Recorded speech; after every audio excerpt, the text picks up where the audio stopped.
Bom dia. Para a nossa prova de história, nós temos alguns conteúdos bastante relevantes, assim, do estudo da história, tá? Iluminismo, Revolução Industrial, para começar.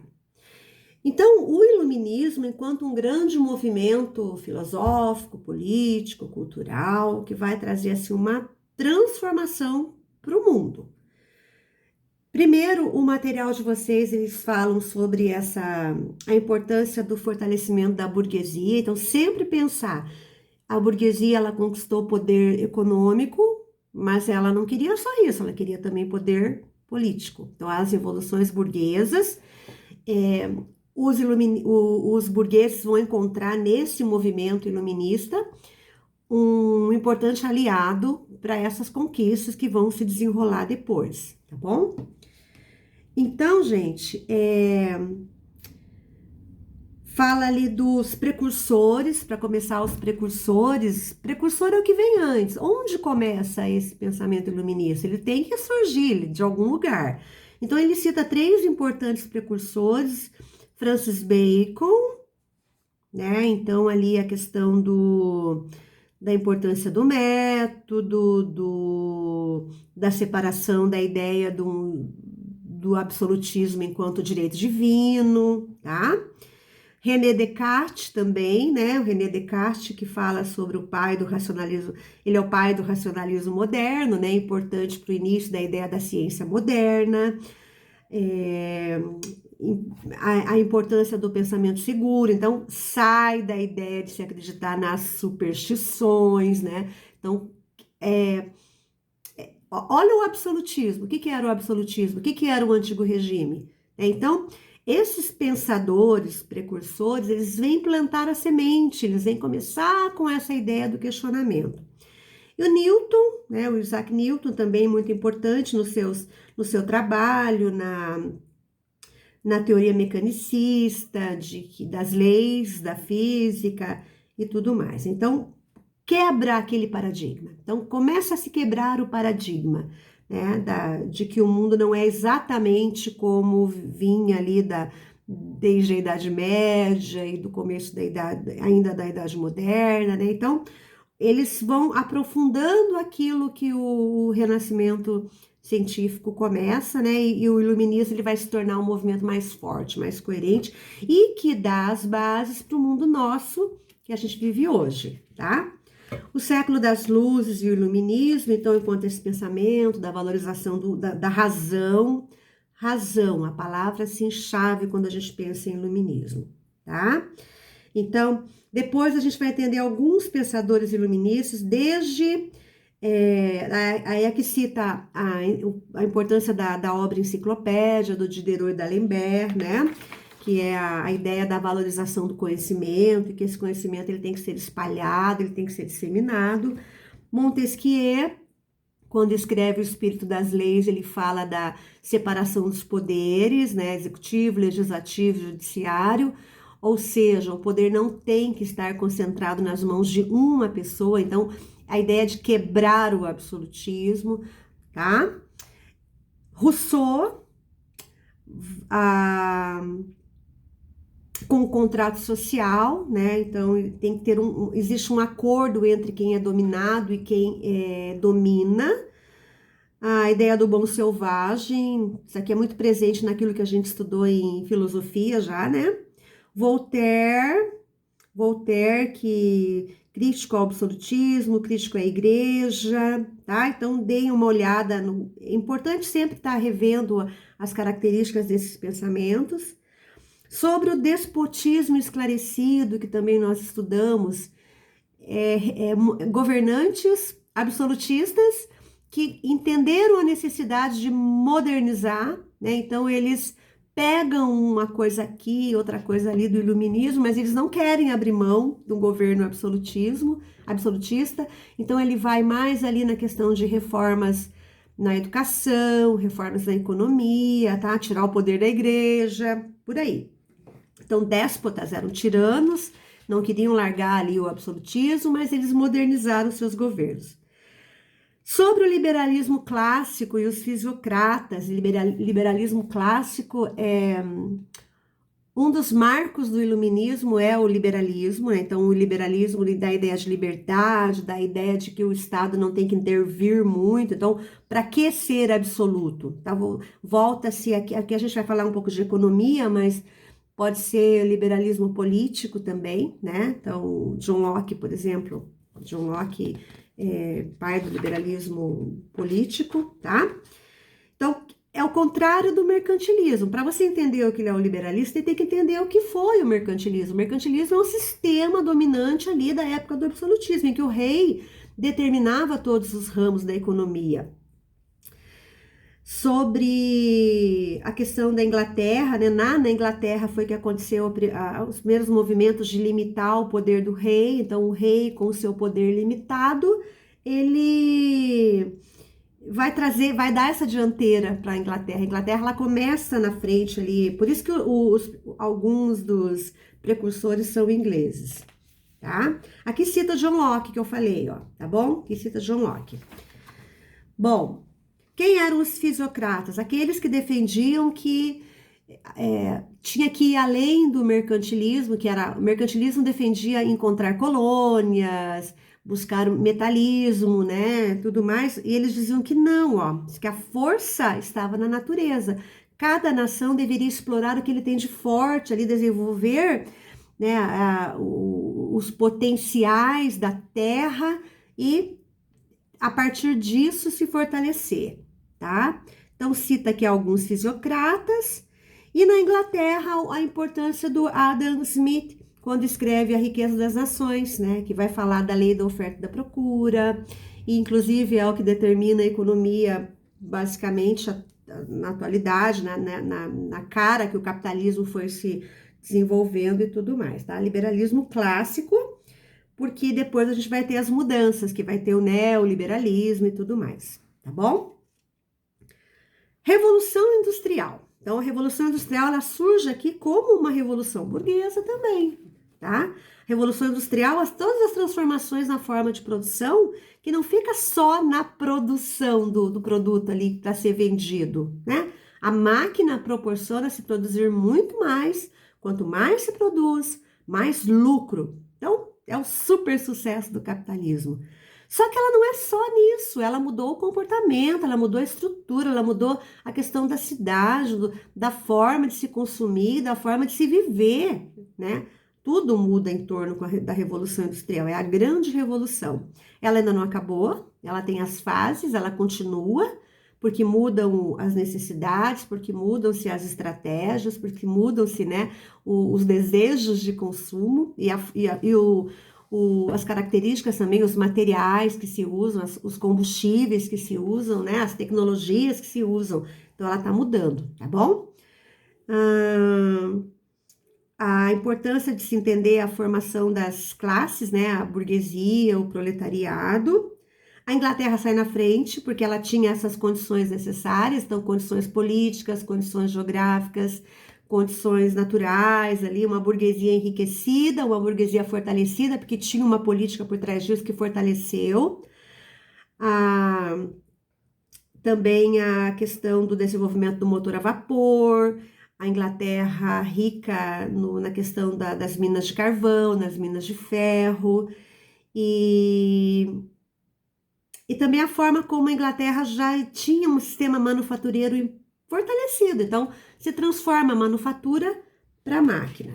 Aqui tem toda uma questão da política também, tá, gente? Então, desde a relação que a Rainha Elizabeth I tinha com a burguesia e como ela fortaleceu e como ela deu essa visão, como ela projetou a Inglaterra como uma potência marítima e comercial.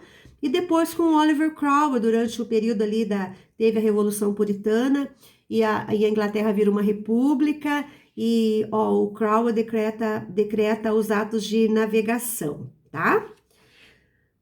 E os tratados que eles tinham. Então, dei uma olhada nos tratados também, que cita a questão de Portugal, né? Portugal demorou muito tempo. O Brasil demorou muito tempo para ter indústria porque era preso à Inglaterra. Então, nós tínhamos que comprar e não deixava se desenvolver no Brasil a indústria. Então, o Brasil tem industrialização tardia por isso. A Revolução Tecnológica fala disso, né? Das invenções, das tecnologias, das formas de combustível. Aí, por enquanto, aqui a gente viu as duas revoluções industriais, a 1.0 e a 2.0.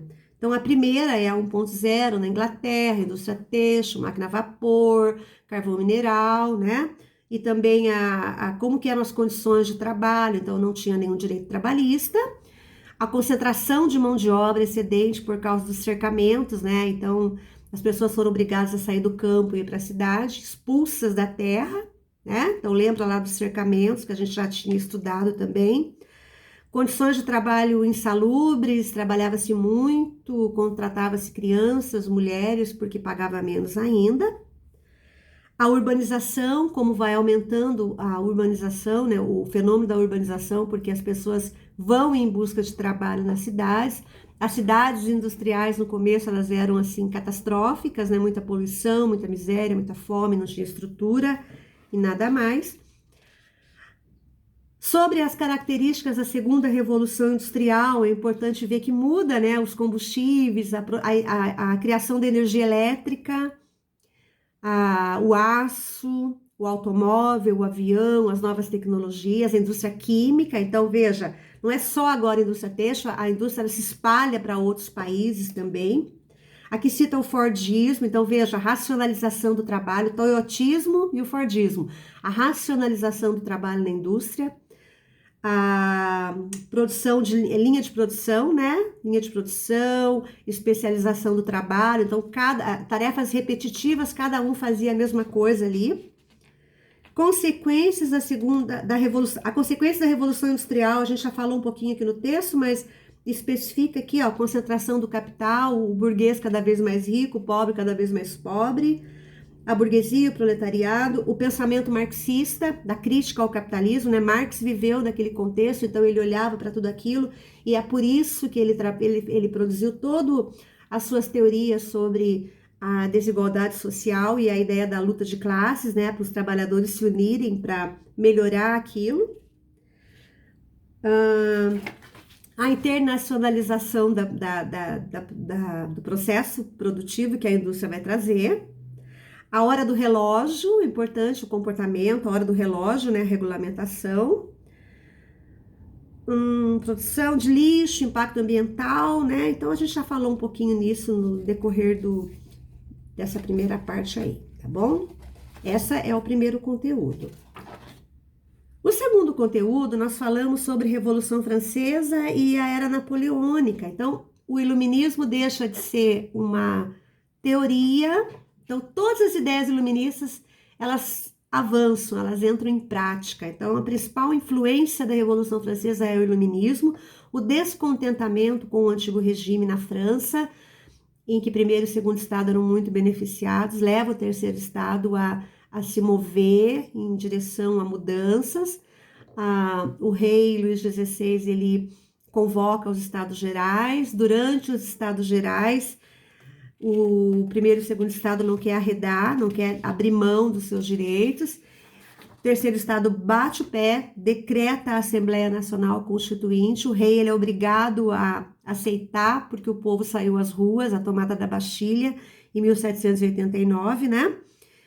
A assinatura da Declaração dos Direitos do Homem e do Cidadão, em 26 de agosto de 1789, que é os ideais iluministas, ó. O direito a resistir à opressão política, liberdade de expressão, liberdade de opinião, igualdade entre os direitos, direito de propriedade privada, individual. A França, ela vai se tornar republicana, porque o rei, ele é acusado de traição, ele é preso, ele é executado. O poder vem primeiro para os girondinos, que eram os defensores da alta burguesia, os menos radicais. Depois, na segunda fase da Revolução, ela vai para os jacobinos, que eram os radicais, né? Então, um processo de espalha-se o terror, porque a guilhotina ela tá toda ali o tempo todo, né? Executando os traidores. E que é o governo da convenção, tá bom? Convenção nacional, depois do fim da monarquia constitucional.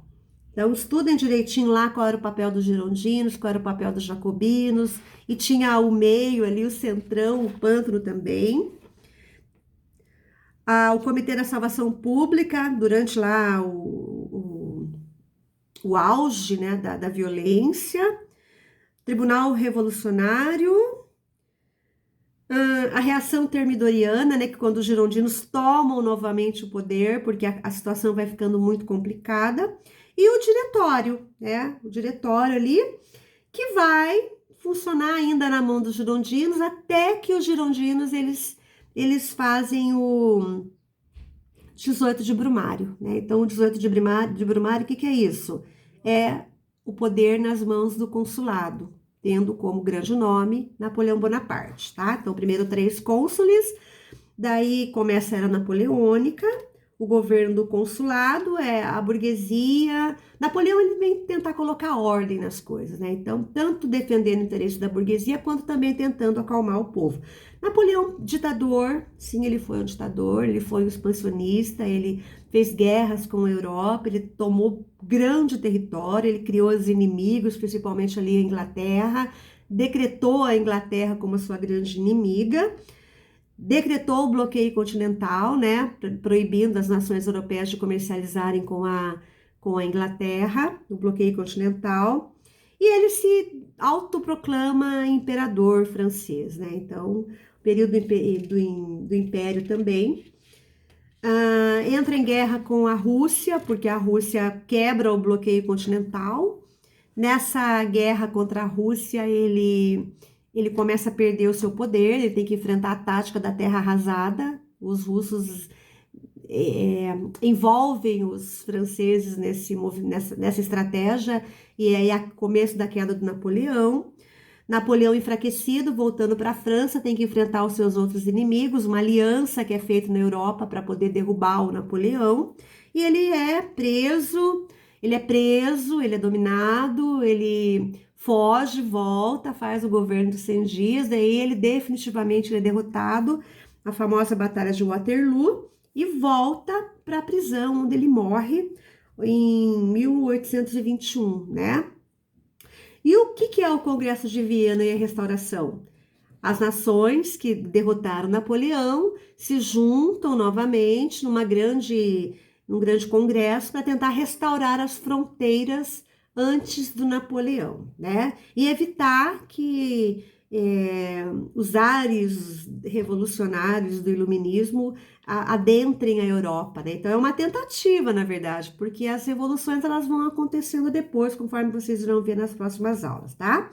Então é uma coisa mais conservadora o Congresso de Viena, aquela coisa de restaurar o que for o absolutismo e tudo mais, tá bom? Então esse seria o conteúdo e a gente segue nas próximas aulas aí. Tchau, gente. Bons estudos.